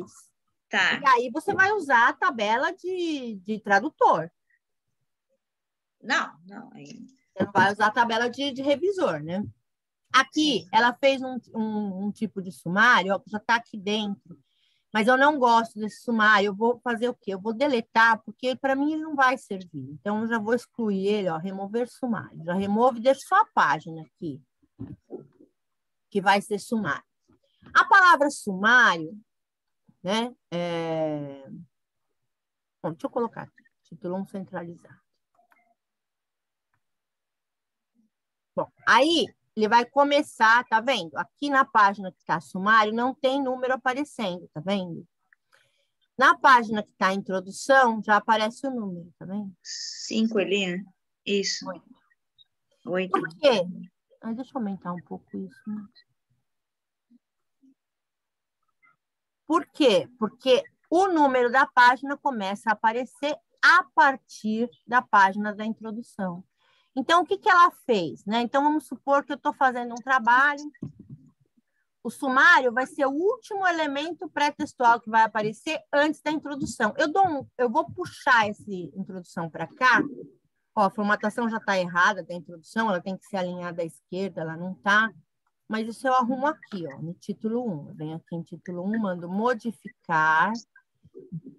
Ele vai ser em Arial, tamanho 12, negrito, na cor preta. Eu vou mandar atualizar automaticamente, vou lá no formatar, E, ó, vou pôr 0 antes, 0 depois. 0 esquerda, 0 direita, antes, depois 0. Entre linha simples, alinhado à esquerda. E dou OK. E aqui, ó, ele tá com esse espaço enorme com a introdução. Deixa eu ver uma coisa que ela fez aqui. Aí eu vou em fonte só para conferir. Ela não colocou. Às vezes tem gente que clica aqui em todas as maiúsculas e isso aqui não é legal, porque na hora que você faz o sumário, ele faz uma bagunça no sumário automático. Então, eu sempre deixo assim. Dou OK, venho aqui, seleciono o título e mando lá, título 1. Aí eu vejo que tem um espaço muito grande entre a palavra e o título, eu deleto e dou só um espaço, que é um espaço introdução. Esse título já está formatado para título 1, só que ele tem que aparecer numa página que vai ter numeração. Então, o que eu faço? Eu ponho o cursor antes do 1, venho aqui em referências, não é referências, Coloca o cursor antes do 1, não entendi nenhum. Põe o cursor aqui, ó, porque eu tô na tá, eu que não estava vendo, tá. Eu tenho que quebrar uma seção. Essa página, não posso ir dando Enter até chegar na próxima. Eu tenho que quebrar a seção. Dar Enter até chegar na próxima, você vai criando buracos no trabalho. Sim. Então, toda vez que você vai mudar de página, você tem que quebrar a seção. Você não pode dar Enter até chegar na próxima página. Aí eu ponho aqui o cursor aqui, eu venho aqui em quebras, e eu falo que eu quero uma quebra de seção para a próxima página. E aí eu vou colocar, o introdução vai aparecer na página seguinte. Eu clico 2 vezes aqui na altura do cabeçalho. E eu falo, ele vai estar assim, tá? Ele vai estar vinculado. Se eu vincular, eu vou ter que tirar. Nossa, ela fez uma bagunça aqui. Bom, essa numeração ela vai ser automática. Vamos supor que ela não tivesse posto número nenhum aqui, ela pôs quadradinho, né? Aluno que não sabe mexer é dureza, viu? Você vai pegar muito isso, trabalho que o aluno não sabe mexer.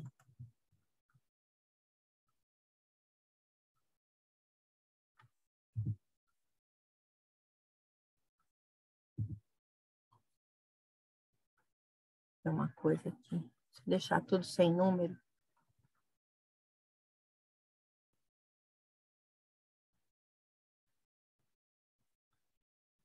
Ó, tá todo mundo sem número. Então, todo mundo aqui dos elementos pré-textuais, eles estão nesse cinza claro, porque eu estou editando a seção do cabeçalho. Por isso que ele está mais claro. Então, por quê? Porque eu cliquei no cabeçalho e estou editando agora o cabeçalho. Então, aqui nessas páginas todas, que são as chamadas de pré-textuais, não vai aparecer nada, né? Então, até sumário não tem que aparecer número. O meu número vai começar a aparecer a partir da página de introdução. Introdução. Quando eu mando quebrar a seção, ele vai me repetir tudo que ele tiver aqui. Então, se aqui tiver número, aqui também vai ter número. Vamos voltar lá para lá, para você ver. Então, eu voltei para cá, vou fazer de novo. Que ela tinha feito errado e ia te confundir mais ainda. Eu venho aqui em layout, mando quebrar, próxima página. E aí, o que eu faço? Clico 2 vezes aqui nesse espaço branco, ele vai me abrir essa seção do cabeçalho. E, ó, aqui está escrito aqui, mesmo que a seção anterior, eu tenho que desvincular essa seção desta, para eu poder fazer o que eu quiser a partir desta. Então, eu venho aqui e tiro isso aqui, ó, eu desvinculo, aí vai sumir aquele mesmo que a seção anterior. Agora, tudo que eu digitar aqui nesse cabeçalho vai aparecer só no cabeçalho. Eu mando, vou pôr número de página, eu quero que a página seja formatar número de página, posição atual. Eu não sei o que ela fez que ela não aparece o número da página. Está aparecendo aqui.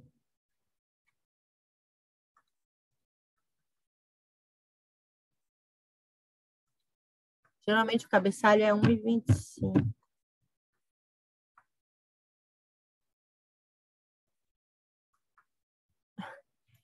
Quando o aluno ele faz umas cagadas no trabalho deles, a gente às vezes fica horas para descobrir o que ele fez, viu, Jus? Sim, ela descobriu o que fez, depois mais tempo a consertar ainda. Eu não sei o que ela fez aqui, porque ela tinha feito um quadradinho para... Deixa eu tentar limpar.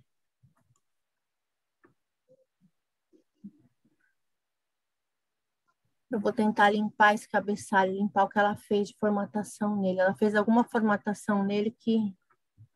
Vou fechar ele. Então, teria que ser aqui, tá? Tem alguma coisa aqui. Tô vendo uma sujeirinha aqui, mas eu não sei. Ó, tá vendo? Eu Sim. digito, ele faz um monte de pontinho. Aham. Significa que deve estar fora de tamanho.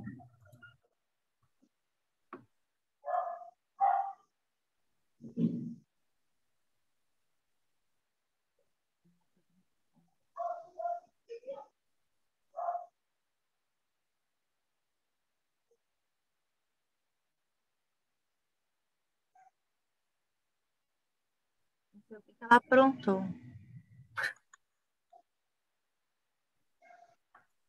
Tá vendo? O texto que eu digitei tá aqui, ó. 444, foi o que eu digitei. Uhum. Só que ele não tá aparecendo. Efeitos do texto. Não. Ok.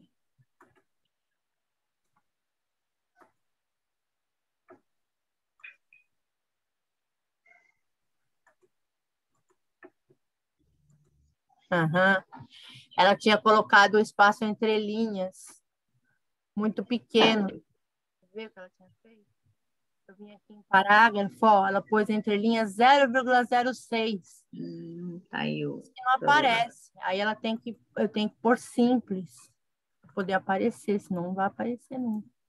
Vem? Bom, aí aqui vai aparecer então o meu número de página. Então, eu vou mandar pôr aqui automaticamente. Eu venho aqui em cabeçalho e rodapé de novo. Venho aqui nesse número de página e vou mandar colocar. Primeiro eu vou ver na formatação, ver o que está escrito. Está escrito iniciar em 8. Eu não quero iniciar em 8, eu quero continuar da sessão anterior. Porque as páginas anteriores, elas estão sendo contadas. Então, eu tenho que continuar a contagem. Né? Se eu tenho 7 páginas, então o que significa começar em 8? Significa que eu posso ter 25 páginas na sessão anterior, que aqui vai começar em 8. E aí estaria errado. Na verdade, nem é 8, nós já estamos na página 9. Então, eu mando continuar da sessão anterior e dou OK, né? E aí eu venho aqui, numerar página. Eu posso pôr em posição atual. Né? Aí, ó, apareceu 9, tá vendo? Não era nem 8, era 9. Sim. Aí, o que eu faço? Eu mando pôr ele lá no final à direita. Mando ser Arial 10, né? Porque o número da página tem que ser um pouquinho menor. E, ó, como ele não está vinculado, na página anterior não apareceu nada, tá vendo? Uhum. Apareceu só a partir dessa. Tá? Então, aí eu já consegui fazer a primeira coisa, que é fazer que a numeração apareça apenas a partir da introdução. Bom, aí o que eu vou ter que fazer? Eu vou ter que fazer um formato para o corpo do meu texto, né? Então, eu seleciono isso aqui, posso selecionar ou não, né? Venho aqui de novo e vou aqui mandar fazer um outro estilo. Eu vou chamar ele de corpo, porque ele vai ser o corpo do meu texto. Como que eu quero que seja o corpo? Eu quero que ele seja sempre em Arial tamanho 12, sem negrito, justificado, na cor preta. Eu não ponho automático, porque às vezes o automático sai no cinza. Mando adicionar a galeria de estilos, mas somente para o corpo eu não mando atualizar automaticamente. Porque senão eu vou fazer algumas bagunças aí no meio do texto. Então, sim. o corpo eu não deixo não atualizar. Venho no formatar, sempre vou lá no parágrafo, ó, esquerda 0,21, não é 0,21, é 0. Tá. Zero. Tô indo aqui também. O parágrafo, primeira linha, sempre é 1,25. Ele já o Word já vai te dizer isso. Ó, quando tá em nenhum, eu venho aqui e ponho primeira linha, porque o quê? Primeira linha é o parágrafo. Então, 1,27, eu desço para 1,25. Antes 0, depois 0, entre um e-mail. Perceba que aqui embaixo ele vai me dar uma visualização de como esse texto já está ficando. Aí dou OK. Tá aqui, corpo OK. Ó, já apareceu o corpo aqui. Então, eu vou vindo aqui em tudo que for texto e vou clicando em corpo. Tudo que for texto, com exceção dos títulos e tudo mais. Vou deixar isso aqui para não atrapalhar. E vou clicando em corpo. Ó, perceba que aqui, a hora que não estava em corpo, olha o que ele fez. Quer ver? Aqui, tá vendo que essa criança tá aqui, ó? Isso significa que ela deu um enter onde não deveria ter dado. Ela deu um parágrafo aqui. Ó. E ele tem uma tabulação aqui, ó. Tá vendo que tem um Lzinho aqui pequenininho? Isso aqui, sim, ó. Eu clico 2 vezes nele e mando limpar tabulação. Ó. Caramba. Não tô conseguindo pegar ela. Esse Lzinho, ele vai determinar onde a palavra vai, tá vendo? Ó, tá vendo? Que ele mexe com a palavra. Em algum momento, ela determinou essa tabulação aqui. Aí eu pensei que selecionando, criando o corpo e selecionando, ele ia ajustar automático. Mas não, se tem isso aí, vai trancar, né? Tirar ele daqui.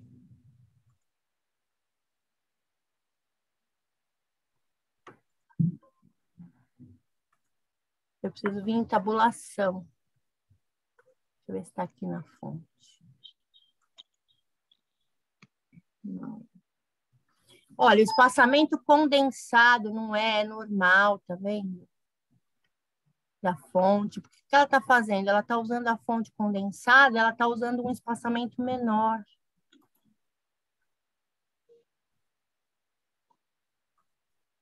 Às vezes, pegar trabalho dos outros é muito difícil. Mas o que eu faço? Eu posso também vir com isso aqui direto para cá e deixar ele aqui. E aí eu boto todo mundo para cá. Bom, aí se eu vier selecionando tudo que for texto, vamos ver se eu consigo arrumar isso. Corpo. Arruma, e aí tem que vir esse para cima. Pronto, aí arrumou, tá vendo?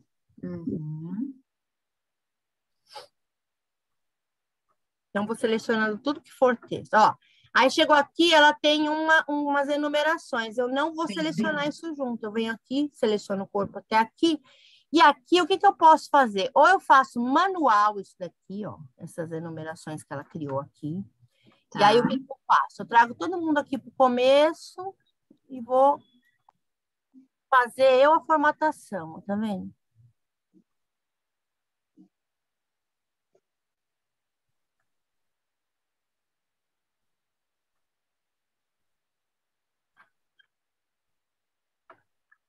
Aí, o que eu posso fazer? Eu posso pegar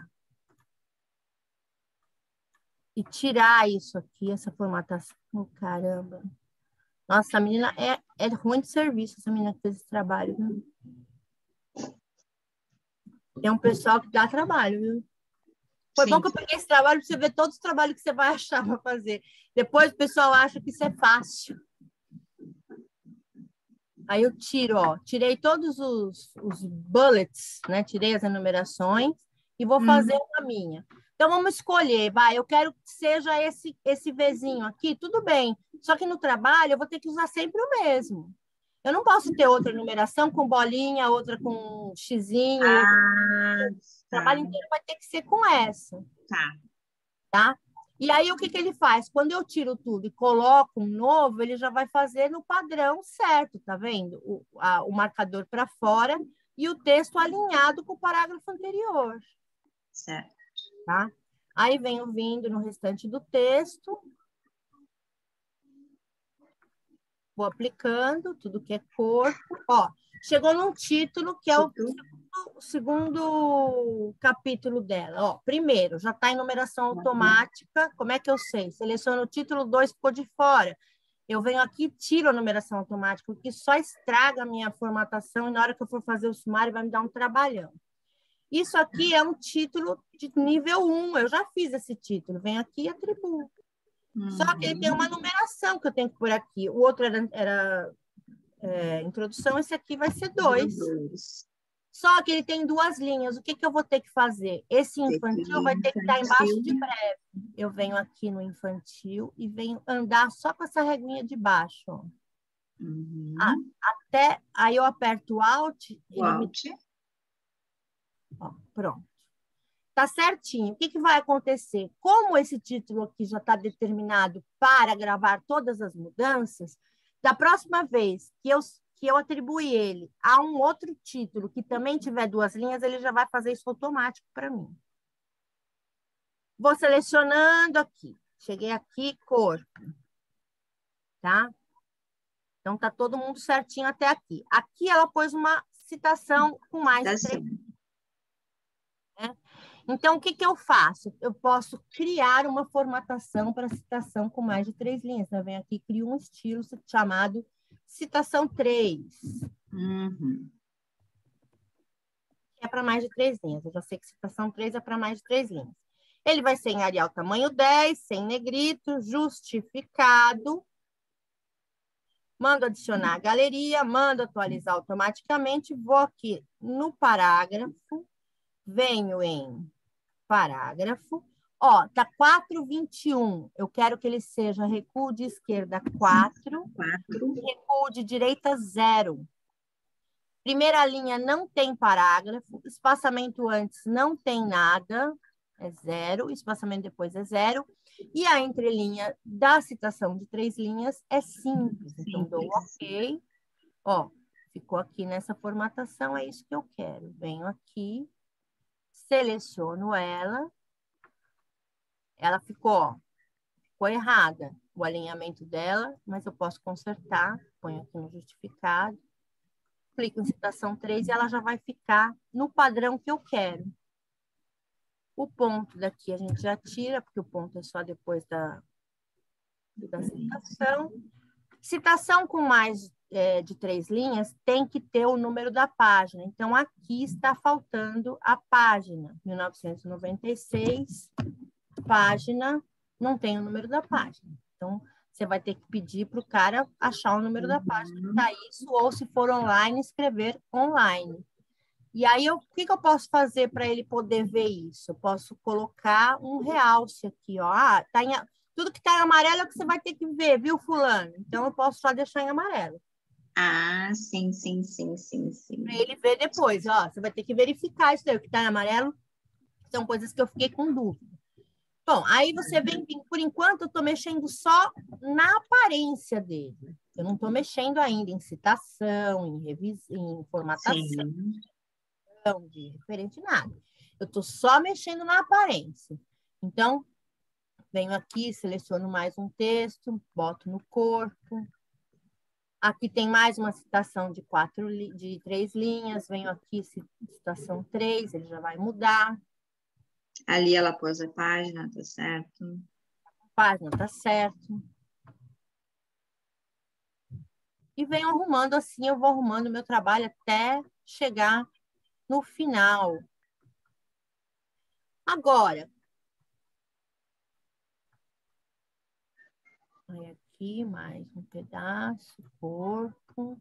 Ó, você tá vendo? Ele botou um parágrafo no meio do para. O que aconteceu? Ela deu um enter. Tem que voltar ele para chegar, eu tenho que grudar ele no parágrafo anterior. Ela tinha dado um enter. Aí aqui, o que acontece? Eu venho aqui e vou fazer a formatação. Citação 3. Tem o número da página, tá certinho. Tira esse ponto daqui. E venho descendo aqui. Corpo. Bom, aí aqui tem mais outra citação com mais de 3 linhas. Aí eu venho aqui. Ó, tá vendo? Tá tudo fora de formatação isso aqui. Deixa eu te mostrar meu marido. Vem aqui, ó. Vou conhecer a Jússi. Essa é a Jússi. Oi, Jússi. Oi, prazer. É Álvaro, né? Tudo bem? Tudo bem? Porque lá tá calor ainda, 17 calor graus. ainda? Tá 17, mas eu já dormi de cobertor e meia essa noite. Porque ela é gaúcha, mas ela é friorenta. Então, Não gosto do frio. Aula para você. Tá, obrigada, Álvaro. Obrigada. Sábado ele dá aula num cursinho aqui perto, como voluntário. Ah, tá. A gente já passamos do horário, mas tudo bem. Vamos gente, é verdade. Bom, então aqui, ó, tá tudo fora de formatação. Ela andou dando É bem complicado. Eu não sei por que o dela ficou tudo assim. Deixa eu ver como é que estava antes. Ah, ó, tá cheio de marca de tabulação, tá vendo? Ah, tá.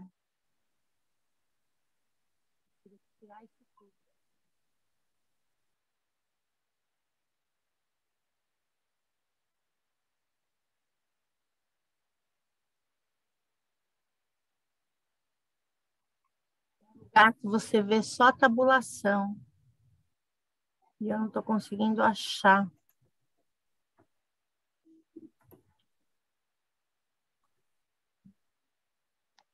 Tabulação aqui, ó.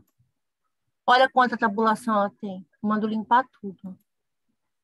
Limpar tudo, ok. Ó. Aí vai ficar só onde ela deu enter mesmo. Aí eu já descubro que aqui ela deu um enter.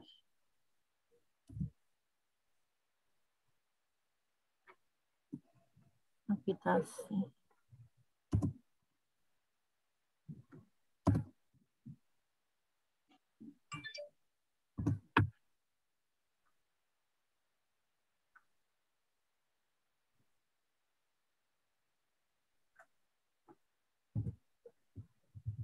Agora, eu não entendo por que tá assim ainda.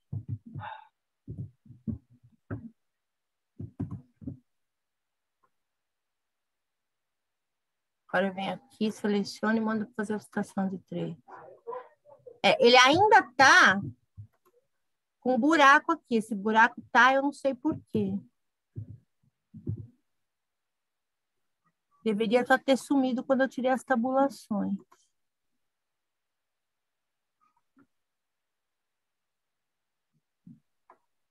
Não tem mais tabulação. Não consegue nem alinhar ali. Porque esse buraco que está aqui depois de fundamental, ele não deveria estar aqui. Sim. Eu não consigo nem dar espaço aqui, tá vendo?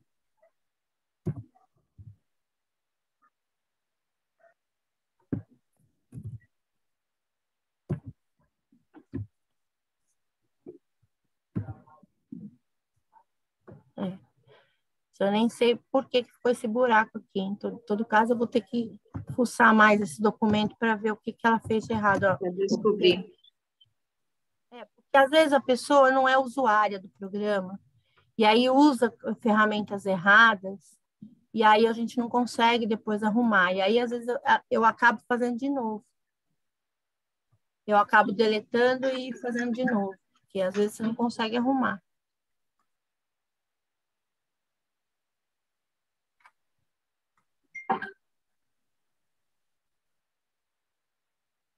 Ela foi dando enter, enter, tá vendo? Aí ele vai enchendo de buraco o trabalho. Por isso que ele fica com as páginas toda desarrumada, porque você não pode ir dando enter. Quando você vai mudar de página, tá vendo esse buraco que tem aqui? A hora que eu mandar pôr o corpo, ele vai puxar o texto, tá vendo? Uhum.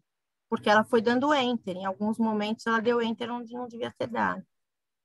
Aqui mais uma citação de 3. Tem que ter um espaço. Ó, eu não consigo dar espaço para as coisas que ela fez. Eu não sei se ela fez em outro programa, também pode ser isso também, que ela tenha feito em outro programa editor de texto.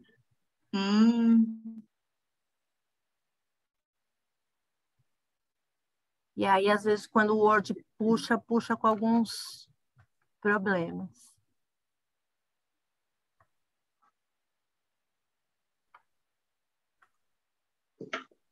Mais uma citação.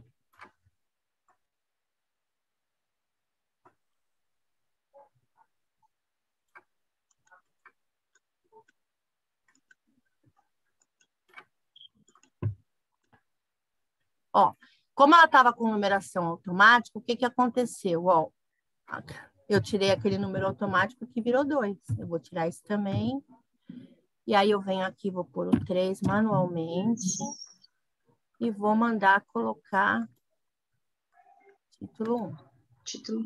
Aí o que que eu faço? Título, em trabalhos mais longos, como TCC, mestrado, doutorado, todo título novo vai numa página nova. Então, o que que eu teria que fazer? Eu teria que colocar esse título 3 na página seguinte. Aqui acabou o capítulo 2, vai começar o capítulo 3 numa página nova.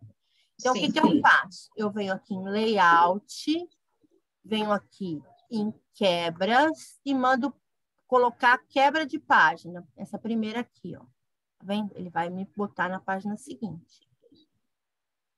Tá? Isso não vai fazer com que isso aqui vire um buraco. Porque se eu for dando Enter aqui, Afinal, os vai buracos. virar um buraco. E a hora que eu for arrumando o resto do trabalho, esse buraco vai andar para outros lugares. Por isso que eu tenho que dar quebra de página toda vez que eu for mudar de página. Tá? Então, eu continuo formatando aqui meu texto. Ó, aqui ela deu um Enter, tá vendo? Terminou no O. Terminou do nada, terminou no O. Quer ver? Eu vou dar aqui. Ó, o interesse. O que que ela fez aqui? Ela deve ter, em algum momento...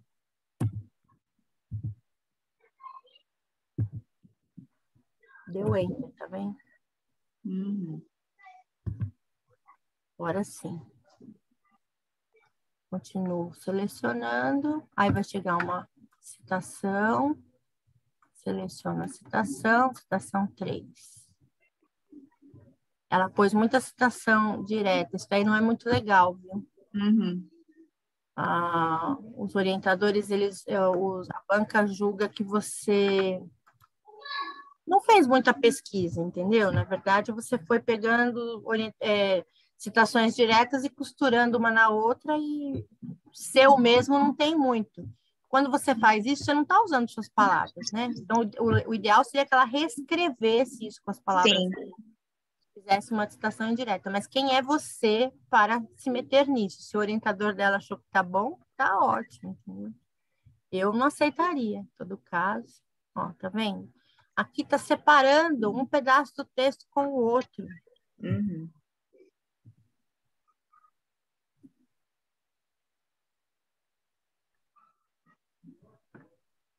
Ela pega autores bons, o Lucchesi é um bom autor na área e tal, mas...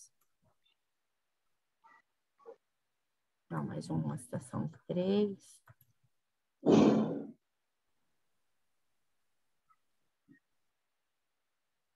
Bom, agora ela está como 2.1. Por quê? Porque ela está na numeração automática, né? Então, eu já sei que isso não vai ser 2.1, isso aqui é 3.1. Coisa 3, né?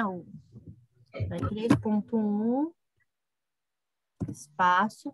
Agora eu vou ter que formatar o título 2, né? 2. Venho aqui, mando modificar. Ele vai abrir aqui, eu quero Arial, tamanho 12, negrito. Se ele está como centralizado, eu quero como alinhado à esquerda. Mando atualizar automaticamente, vou em formatar, parágrafo. Aí ele vai estar aqui, ó, 0,96, eu não quero, eu quero 0. 0 direita, 0 esquerda, nenhum. Espaçamento antes também quero 0. Ok. Ok. Pronto, ele já atribuiu o título 3. Eu dou um Enter aqui. Aí eu venho aqui, continuo formatando o corpo.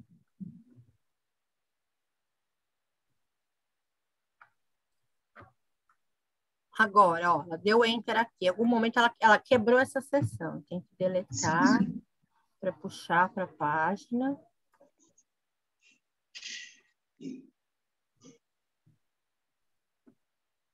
E aí eu tenho que ter uma boa memória, porque como está tudo numerado automático, os números não vão bater nunca mais. Agora aqui já é 3.2.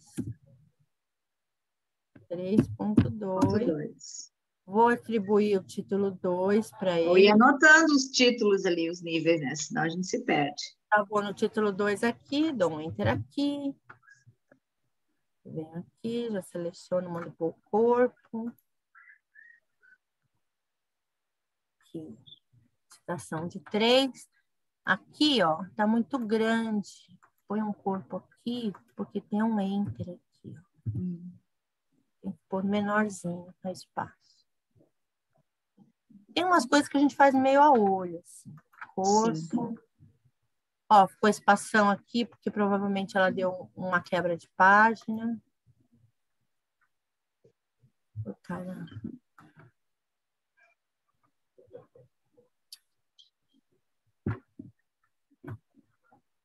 Puxa o texto.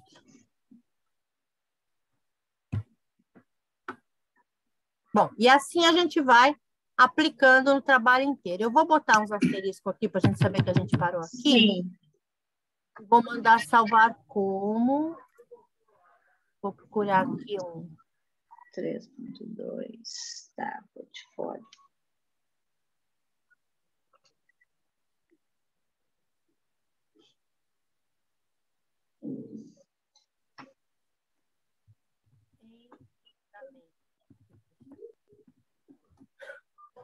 Formatação, colocar formatação em andamento.